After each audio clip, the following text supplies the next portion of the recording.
Yo no diría que hay un auge exactamente. Lo que ocurre es que durante el siglo XVI y XVII la Santa Inquisición, que es muy metódica a la hora de recoger los casos que tiene que hacer frente de herejía, brujería y demás, nos permite, a través de su documentación, encontrarnos con los distintos casos de brujería y hechicería que se dieron en España durante el siglo XVI y XVII. Entonces, yo no diría que hay un auge. Lo que hay es una documentación que nos acredita esa brujería como antes no habíamos tenido. También es verdad que quizás durante el siglo XVI y XVII, en la medida en que la Inquisición acredita esa brujería, aparece ya una documentación que reflexiona o teoriza sobre ello. Por eso se podría decir que quizás no la edad dorada, eso es incorrecto, pero la edad en la cual esa documentación mejor nos llega sería, bueno, pues la época del siglo de oro español, la época de la Inquisición, también incluso en el siglo XIX, hasta el siglo XIX. Todos estos temas están relacionados entre sí. Tienen que ver con el pensamiento mágico, que es incluso anterior al pensamiento religioso y que ha hecho parte fundamental del pensamiento tradicional, de lo que son las sociedades tradicionales, las cuales no solo consideran que existe el más allá, sino que además, respecto de ese más allá, puedes establecer una relación no solo religiosa, sino también mágica. La relación religiosa es una relación pasiva, en la cual tú rezas y esperas que desde el otro lado te escuchen. La relación mágica con el más allá es una relación activa, en la cual tú consideras que existen fórmulas, amuletos, rituales, ceremoniales, mediante los cuales interactúas de tú a tú con el más allá y éste queda obligado a responderte. ¿Qué ocurre? Que la ciudad de Toledo, durante el siglo XII y XIII y sobre todo durante el reinado de Alfonso X el Sabio, genera un movimiento cultural conocido como Escuela de Traductores de Toledo, en el cual ese pensamiento mágico, además con un nivel, yo diría, de cierta erudición, llega a la ciudad de Toledo, a través de distintos textos que a través del mundo islámico y del mundo judío, y que tienen que ver no solo con la cábala, el esoterismo judío, sino con el hermetismo, con lo que sería la magia de la tardoantigüedad, que el mundo árabe ha encontrado en el norte de África y en Egipto cuando se ha expandido y ha ocupado el norte de África, y en esa antigua tradición hermética de la tardoantigüedad el mundo árabe la desborda en Al-Ándalus, que al fin y al cabo es un cierto exotismo dentro de lo que sería el mundo árabe medieval, ¿no? En el extremo occidental del mundo islámico está Al-Ándalus.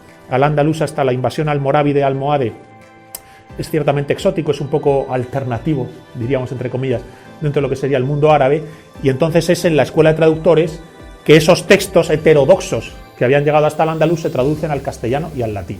Y ahí es donde aparecen textos vinculados a las artes mágicas en su sentido más eminente.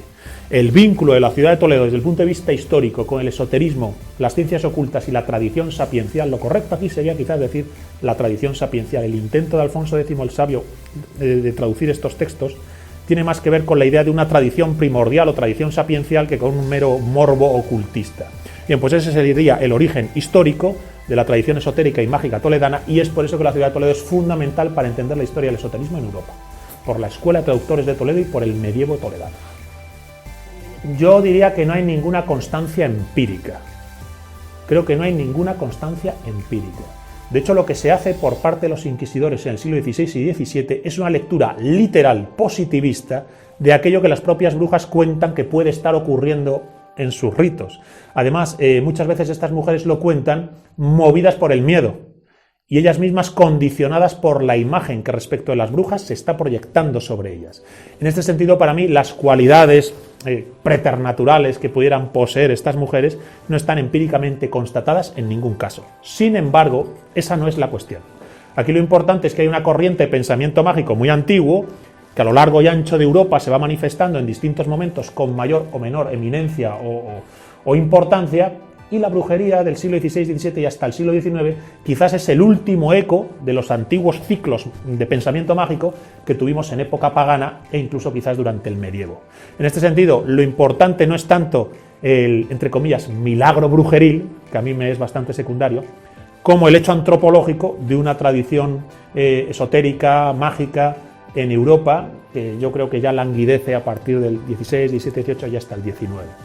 Pero yo consideraría que lo de menos sería la evidencia empírica de un poder mágico, sino el trasfondo antropológico que hay detrás del pensar mágico de las cosas. Vamos a ver, esto tiene que ver obviamente con lo que es el racionalismo, el empirismo y la ilustración. A partir del siglo XVIII llega un desarrollo casi exacerbado del racionalismo materialista, y este racionalismo materialista, que por un lado tiene una cosa de sentido común que ya encontrábamos en la escolástica, la idea de que todo debe ocurrir o ocurre dentro del orden natural de las cosas. Bien, esta es una idea correcta de sentido común que el racionalismo materialista y el empirismo de la Ilustración llevan hasta sus últimas consecuencias, lo cual genera una especie de positivismo gnoseológico, una especie de teoría del conocimiento puramente positivista, en el cual cualquier cosa que no sea empíricamente constatable en el ámbito del método científico sería superstición. Esto es una exageración moderna, yo diría que es una de las neurosis de la modernidad o patología moderna, ¿no? El positivismo laminador.